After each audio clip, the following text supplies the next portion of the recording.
You just know that in this world, if they had their way, this fool would not be allowed in like 1,000-foot radius of a public school with whatever baby nonsense this fool is up to. Like, the transformation of characters into babies is one thing, it's the getup. I think it's really the getup and the like old grandma looking, I don't even know what that's called, but often like movies and TV shows. I mean, I assume it's based on reality. I just never had any elderly people in my life who wore that, but I always saw it in movies, like very like nursing home people wearing that getup. The dude just like looking at them and transforming them into those kids, and the fact that he's dressed up. I've never seen a character, in recent memory anyway, that gave me such To Catch a Predator vibes that I'm like, man, Chris Hansen would be telling this fool to take a seat right then and there. But what an episode of Mashle, because we end last week with the biggest bombshell. My son. I was still up for the possibility that it was more of like, oh, maybe it's a situation where everyone's, you see those enemies, those villains that call everyone their children because they're going to use them for some sort of thing. After this episode, I think it's pretty much all but guaranteed that Mash is actually his son's son, because the way he talked with especially Wahlberg up when they're in the sky, like, it doesn't feel like an act, and I think Wahlberg knew that, which maybe is why he's put so much trust into Mash, because he's talking about how Mash will be the one to kind of change everything. If he already knew of his origin, that would make a lot of sense. But we split the cast up. We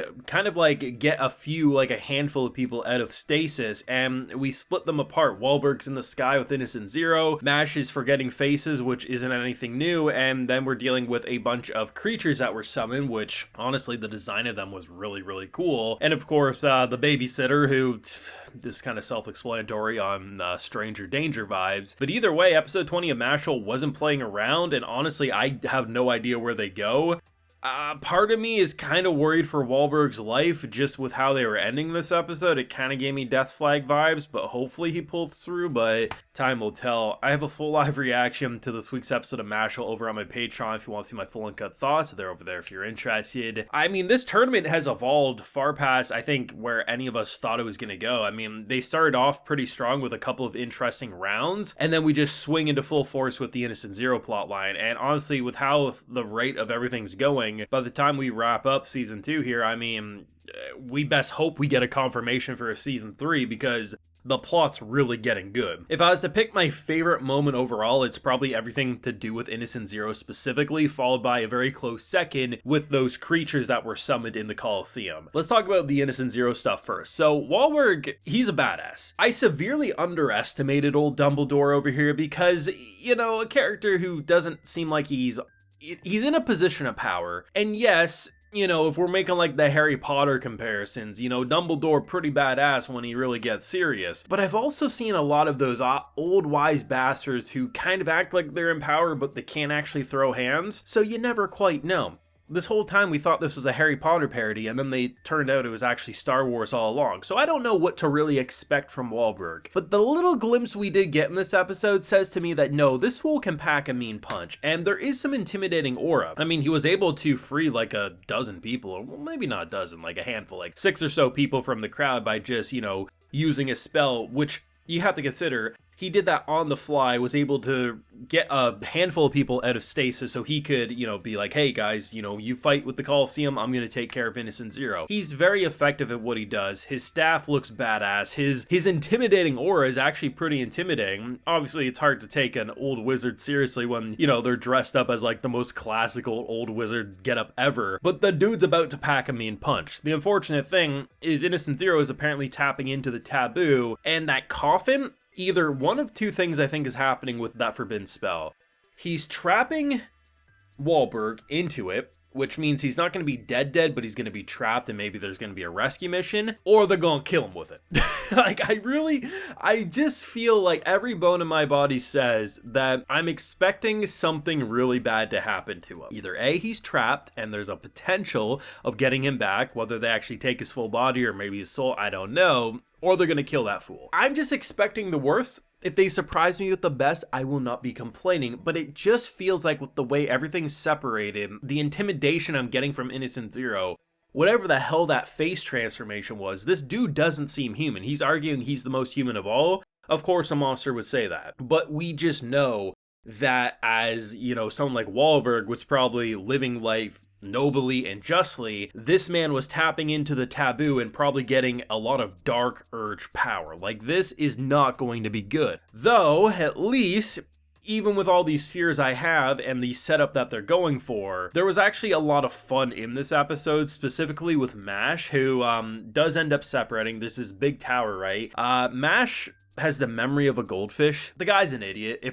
If I'm putting it bluntly and nicely, Mash is an idiot, but we love him for that. He plays Mario Party at one point in this episode. I forget the name of the minigame. I think it's from Mario Party 2, but it's where you have to mash A, and you basically have a hammer and you're hitting this creature until there's no more of its like spiky like parts of its body left. I forget what it's called, but that's pretty much what he did. And the fact that they get so offended, they're like, you don't recognize me. He's like, and all we see from his perspective is cream puff heads. Mash is an idiot. He 100% is, but we love him for it. And honestly, you've seen a lot from Mash when it comes to his combat creativity, but when someone's launching projectiles that fast at you and you're able to use them as platforms to run up and punch them, I think at a certain point, the play would have been to just stop attacking so Mash would start falling, and then when he has no more like, you know, things to hold on to, maybe do some curve attacks or something. I don't know, but obviously in the moment you're probably pretty dumbfounded. You're just trying to increase the projectile speed in hopes to skewer the fool, but obviously that wasn't going to work out too well. And then when it came to the Coliseum side, it was kind of separated by two types of fights. We had the creatures that were really cool, and then we also had what needed to be Chris Hansen sitting this fool down. In terms of the creatures, very cool design. Like, they were intimidating. You actually felt like they were pretty intense, and at one point in the episode they confirm that they're pretty much the equivalent of power as a two-liner, which is actually saying a hell of a lot, and given that they're swarming them, it's honestly pretty deadly. But this dude turns two of our characters into babies, and I have to imagine if we ever got to see behind the scenes footage, them recording these lines, I don't know what it is, but I just feel like they had the straightest face doing it, and as soon as they said their lines, they were busting out laughing. Because at one point, it sounded like what would happen when a JoJo character gets turned into a baby. The way they were performing their voices just felt so JoJo-esque, and then you'd switch over and you'd look at the person who turned them into them, and you're just like, oh, this dude needs to be locked behind bars. I do not trust this guy as far as I can throw him. I'm sure there's going to be some person who considers this to be their favorite character and saying I'm being too mean to their favorite character. It is what it is. I did not have good vibes when I saw them dressed up like that. It was like, you know how in Little Red Riding Hood, the wolf dress up as the grandma? I think it's the same type of outfit too, if I'm not mistaken. It's like that, but if you put someone Chris Hansen would sit down to talk with in said outfit. That's the vibe I got. And when you consider that we started a tournament arc, every type of whiplash that the end of last episode did to everything that we saw here and where it's clearly going over the next 1 or 2 episodes, I imagine. I never expected this, but what a crazy episode of twists and turns. Anyway, let me know what you thought down below. Leave a like if you enjoyed, subscribe if you're new around here, of course, ring that bell so you can get notified when I upload more, and hey, like I mentioned, we had the full live reaction over on my Patreon. While you're over there, I'll also give you a video shout out. So today we got Feather, Matthew Hickson, Bilo Raput, Criken KB, The Literal G, and Andrew Stevens. So I appreciate the support, everyone. Please take care and have a good one.